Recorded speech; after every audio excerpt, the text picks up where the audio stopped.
Patricia sneaking around, so he and Abe follow her while calling Joe. Patricia is eventually arrested and taken to the police station, where she swears she's innocent.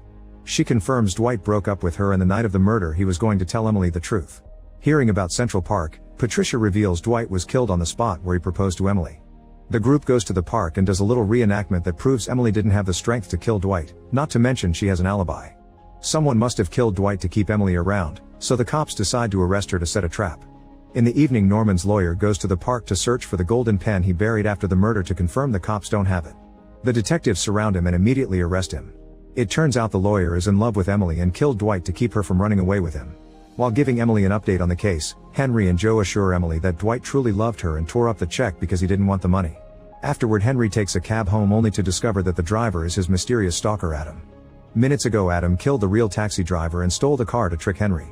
He starts driving like a maniac through the city while pointing out that Henry doesn't believe he's immortal. To prove it, he uses a gun to self-delete and his body disappears. The vehicle loses control and falls into the river. Henry pushes all the doors and windows but fails to open them, so he ends up drowning. When he comes back to life, some cops see him swimming naked and arrest him. At the station, Joanna demands an explanation, so Henry says he's a sleepwalker.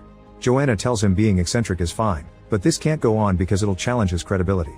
The other officers tease him for the incident, but Joe shows concern, which Henry ignores. At the lab, Lucas shows Henry the latest body, who happens to be the taxi driver. There's only one wound indicating he was stabbed by a sword. Then Henry tells Abe what's happening and Abe scolds him for going after Adam alone. He wants Henry to ask Joe for help, but Henry remembers the time he trusted another one of his wives with his secret and she sent him to an asylum. Henry takes some swords from the antique shop to do some tests, but none of them match the wound. Soon the cops find the cab in the water and take it out to look for clues. The casing from Adam's shot is under the seat and a detective recognizes it as a bullet from an antique gun. Joe wants to get DNA